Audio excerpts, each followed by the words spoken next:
Girl, get the fuck off me! Get off me! Get off me! Someone's coming towards me. I'm grabbing his skull and I'm throwing his knee how fuck nigga. They got the most terroristic DBs of all time. With week 4 of college football down the drain and the entire slate being over here, we're here to give you our week 4 review for college football. I'm here with my co-host Jordan, and without a shout out with that, we're not going to waste any time because not much really happened this week. But we're going to go straight down the list, and we're going to start off with Illinois versus Indiana. And there is only one word I can use to describe this game: ass kicking. This was actually watching assault on national television. Illinois. Go back to Chicago. I don't need to tell y'all, bro. Y'all just got blasted on national television. Offensive line, trash. Defense, trash. Special teams, trash. Coaching, trash. Nothing went right for y'all this game, and it showed because y'all just lost by 53 points to fucking Indiana. Other than that, that's all I got to say about that. That was a terrible game on Illinois' part. Congratulations to Illinois, though. Not Illinois, Indiana. Y'all probably going back to the top 10. All right, my first game, the afternoon game I got today. SMU and TCU, man. Another Texas game that it was a little exciting. It wasn't too crazy. Both Kevin Jennings and Josh Hoover, they let the defenses have it. I'm not gonna lie, they let the defenses have it. All right, 5 touchdowns for Mr. Hoover, no interceptions. Kevin Jennings 3 touchdowns. However, he did throw 2 interceptions to the same guy too. That's, to add insult to injury, man. It was the same guy intercepting it twice. And back to the 5 touchdowns on Josh Hoover's part, that is showing some massive cracks in this SMU team, especially because their DBs and their defense, is one of their shining achievements on that roster is building the DB room that they did. And now that they're kind of, they let Josh Hoover have their way with it. He was just doing whatever he wanted to that defense. I can't tell you. And TCU, they might be legit. We used them to meme on North Carolina, which I'll get to them next. We used them, to meme on North Carolina, but they might have a legit roster over there. I'm not saying that they're winning the national championship or anything. I'm just saying that they could, they make the playoffs. For some schools, that's the best they can do. But let's travel way down to the west of Texas, and we're gonna go straight to Texas Tech versus Utah. And I'm gonna be so realistic, the score does not do this game justice. That was possibly the worst offensive showing of football I have actually ever seen in my life. For the first 2 quarters, it was straight turnovers. I'm talking about Utah, turnover, Texas Tech, turnover. Texas Tech again, turnover. Like nothing productive was done for the offense for 4 straight quarters until the last couple of minutes when a freshman comes in all of a sudden starts pushing the entire Utah defense. For Utah, I don't know what to tell y'all, bro. Y'all need to go back to praying, go back with the Mormons. Texas Tech, and not gonna hold you. Stick to tortillas, stick to Lubbock, because that was absolutely terrible. I think it was 6 turnovers combined within the first 2 quarters. Yeah, that game was absolutely piss poor. Not gonna hold you, but other than that, congrats to Texas Tech for the win. And Utah, yeah, I don't know what to say, bro. Go Utes. All right, man. Let's keep the train going with games. All right, we got Central Florida and North Carolina. Bill Belichick once again getting pantsed on national television, getting embarrassed. And North Carolina's defense, they didn't even put up a fight, man. They just took it. They just took it like good boys out there. They were just out there getting demolished by the run game. They were getting demolished by that. I have no idea what type of show Bill Belichick's running over here, but hey, man, if your goal is I don't know what his goal is. Honestly. I don't know who he thinks he is. I don't know what he thinks he's going to accomplish. But did North Carolina bring in a great recruiting class?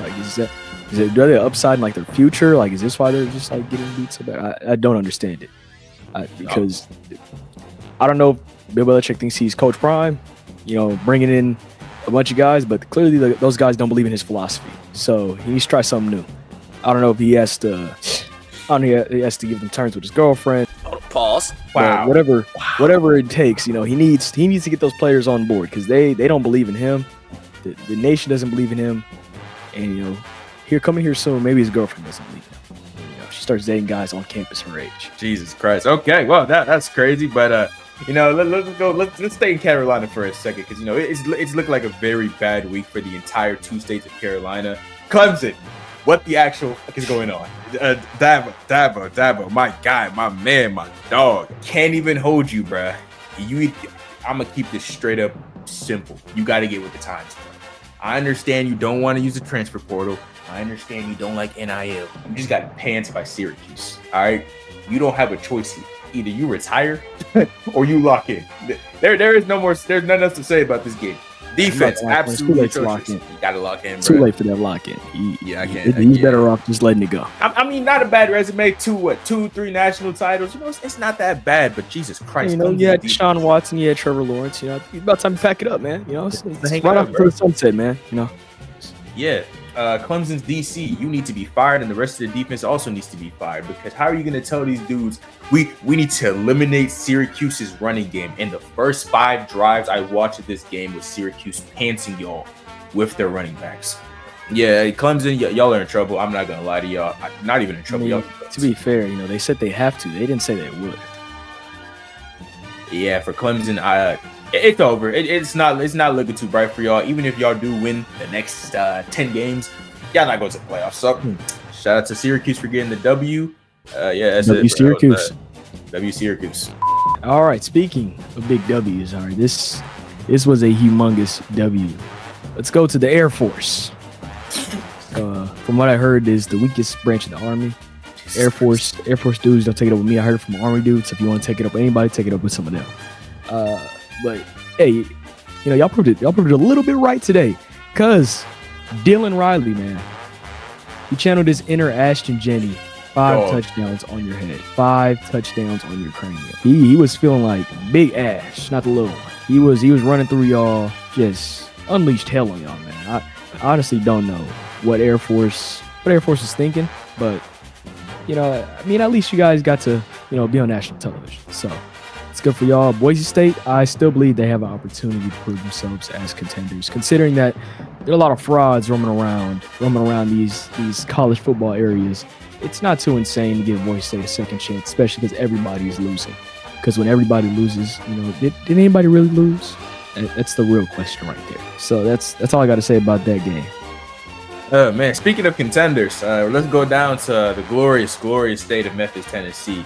And Memphis, honestly, I'm not gonna lie. They look like they're coming for that extra spot in the college football playoffs as you just sneak in, because they did their thing today. Amazing comeback from Memphis, because Arkansas, I don't know if their offense is amazing or their defense is just absolute dog shit, but it's probably both, because they managed to blow them in their 20+ point lead. And yeah, Memphis came in there, defended their house, came back, got the W.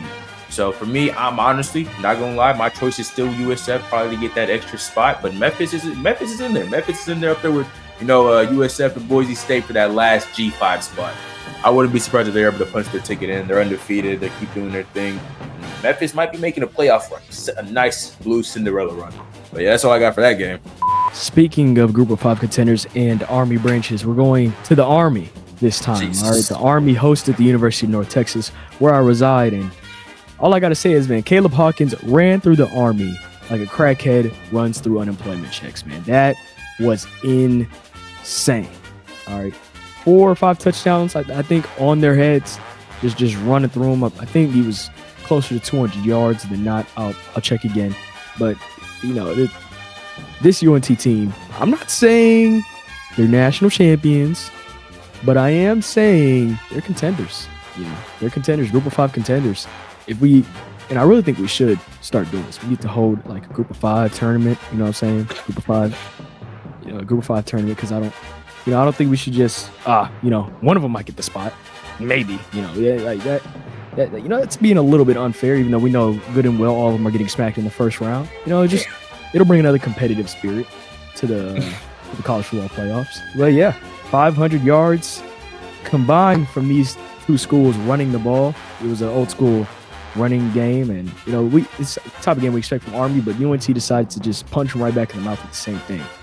So I mean, UNT is showing they can do it on all facets of the ball: running, throwing, kicking, defense. They're looking legit out there, man. Speaking of teams that can do it all, yeah, Florida versus Miami. The one game that I was really hoping wasn't going to be a blowout, and I was praying to God, DJ Lagway. I was hoping he was going to show up for the city. That he didn't play terrible, but that nigga ain't do shit this game. Straight up. Carson Beck in Miami absolutely just thrusted their way to a victory through the Gators' mouth. Hey, yo, what the fuck? Straight up, pause. Sounded crazy. Best way I can describe it. For Florida, your defense did all they could. They did as much as they could, they possibly could. Realistically, they ain't really stopped none. Florida's offense. My God, DJ Lagway, you might have not thrown an interception, but bro, you were throwing straight dots to Casper. I'm talking about overthrow over overthrow over overthrow. It was getting bad at there. It was getting real bad. Yeah, and penalties. I don't know what my Florida's weird fetish is, but just getting penalties every single game. But every little thing they do, it's a penalty. This got to be one of the most undisciplined teams I've seen since last year's Alabama squad. We was out here getting penalties against Vanderbilt. Other than that, though, yeah, Florida, I had high hopes for y'all, but y'all completely shot the bed. Miami just came in there. You know, it was a close game for a little bit, but then they just came out of nowhere and started blasting y'all in the fourth quarter. So, good job for the Miami Hurricanes. Get the W. Florida, y'all might finish 1-11. So, condolences to all my Florida fans out there. Jackson, if you're watching this, prayers up for you, brother, because y'all not seen the light of day this season. Jesus. Speaking of Florida, let's talk about the team that owned them last week. Let's go down to the boot. Once again, the real Death Valley hosted another team. This time it was Southeast Louisiana. And I guess this is all it took, a shitty, low-level FBS school so that LSU could discover offense. Gary Nussmeier finally realized you can throw the ball, forward. He can throw the ball past 10 yards. He realized that he could, actually be a quarterback and do the job that he was assigned to do and not just score one touchdown and say, well, hopefully the defense can pick up the slack.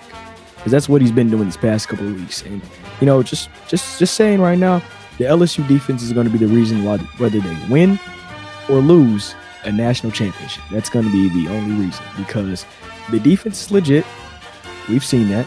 Now, is the competition they're playing a little sus? You can say that. Florida and Clemson, they've kind of showed their hands. But at the same time, they're sus are they sus because they're getting, smacked on? Or are they sus because they genuinely suck?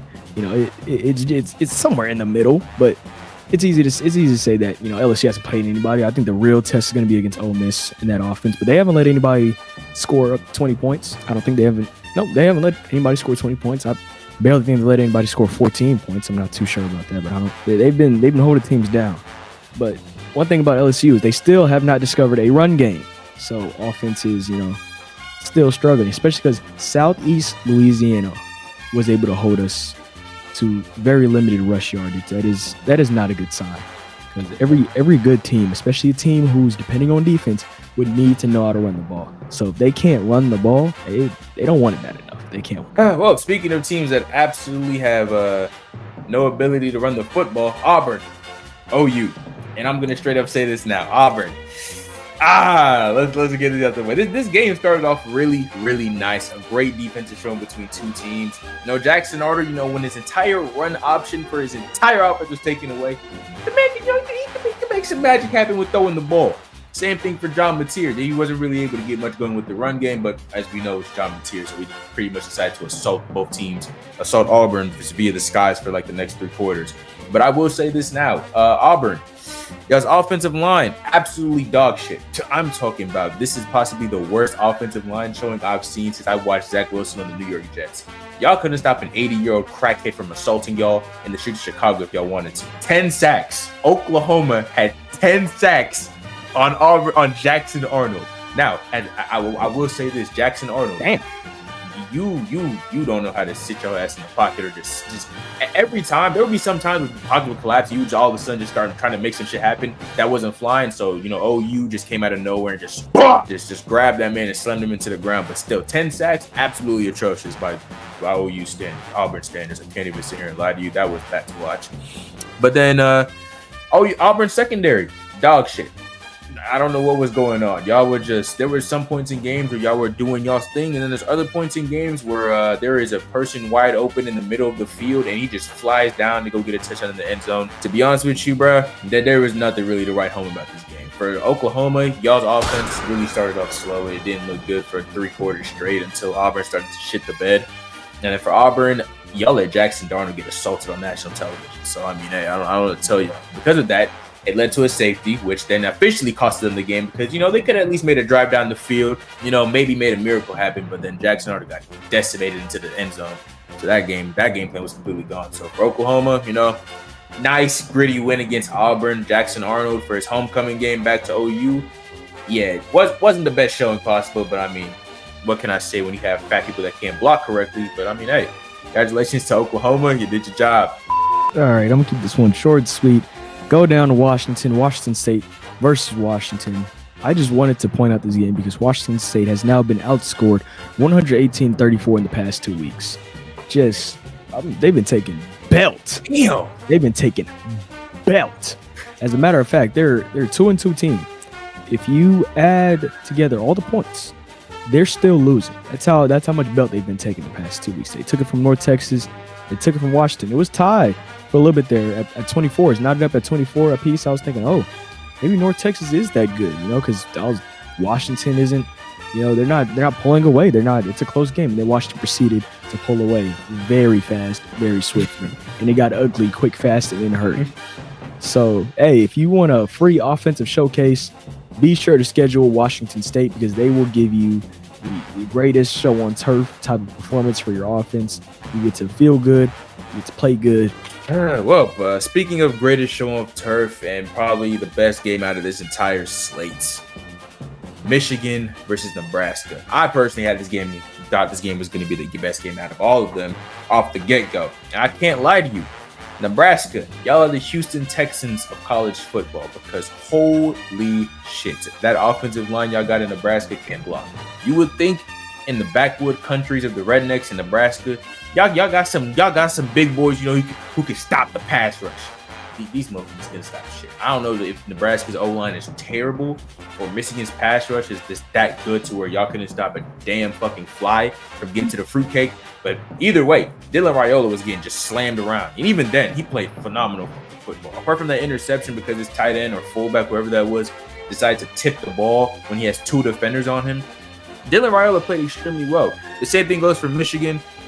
Michigan played really well. Bryce Underwood did his thing. Now, for defensive wise, I will say this for Nebraska and Michigan. Nebraska, y'all's run defense, absolutely non-existent. Michigan was running their ass through y'all. Left, right, Bryce got a turn. Jordan Marshall got a turn. Justice Haynes got a turn. He got multiple turns on y'all. And then for Michigan, y'all secondary, nowhere to be found. Dylan Raiola getting a Hail Mary pass off at halftime was some Aaron Rodgers level, next level shit right there. That brother was cooking y'all via the air. But other than that, though, this was a really good game. Can't even lie to you. Really good game for Michigan and Nebraska. If I'm Nebraska, I wouldn't be too worried about this. Y'all played really well. It happens sometimes, Y'all just got to tell y'all 5 fat people in the front to block better. And, maybe y'all can pull off some big wins this season. But other than that, though, that's all I got to say for that. Good win for the Wolverines. But, yeah, that's it. Michigan allowed a cosplayer. Put up 27 points on him, man. He was cooking. he was cooking. He was looking like A-Rod more than Patrick. I can't even lie. All right, and then the final game I have on my slate, we have Texas versus Sam Houston. It seems that Arch Manning finally has found his groove, playing against Sam Houston State. Didn't think it would take playing pretty much, they brand new in the FBS last year? Oh, yeah. Yeah. Also, worst pass defense in the country. So, a 2-year-old, basically, it took Arch Manning facing a 2-year-old college at this level to finally find offense. And he was talking his shit. He was letting them know, that he is Arch Manning. The problem is, buddy, you're playing Sam Houston. Okay, where was this against Ohio State? Where was this against, even UTEP? Like, where was this against, anybody else? But yeah, I guess, he finally was able to, get a good game in. I think a very heavily underrated thing when it comes to Texas and the team as a whole, and it's something that we're not really talking about, is the defense. The defense has not allowed anybody to score 20 points yet. And that still goes for Ohio State. If the offense can at least get things clicking to the level of like LSU's offense. Same thing with them. They'll live and die by their defense. As long as the offense can produce 14 points, maybe, 20 points is always nice. They can produce something like that. They're more likely than not going, to win a couple games, deep into the playoffs. They could make a run if the defense holds like they have been. That's all I got to say about that. That's honestly a fair take right there, because that's shit. Even Ohio State still ain't getting no 20 points off of Texas. But with that, that will be the end of our college football week 4 review. I know it was really, very much short, but most of the good teams are on bye because, next week we got a good week of football for y'all boys. A real good week of college football for y'all boys. But other than that, though, what was y'all's favorite game this week? Make sure y'all comment down below, whether that be a crazy upset win that we might not have heard of, or a massive blowout, or a really good game. Y'all just go ahead and put in the comments down below. And with that, Jordan, you got anything else to tell the people before we get out of here? Next week, we will be live watching the Georgia and Alabama game. You'll see this guy rage and or be happy, depending on whatever the outcome is. Who knows? We might have a Georgia fan on, too. We'll find out that later. But just stay tuned in. You know what I'm saying? Stay subscribed. Subscribe to the channel, man, because at 1,000 subscribers, I will be dropping my diss track on Stephon Diggs, a.k.a. Cardi B's new baby daddy. But with that is all I have to say. Thank you for watching the College Football Review. We out.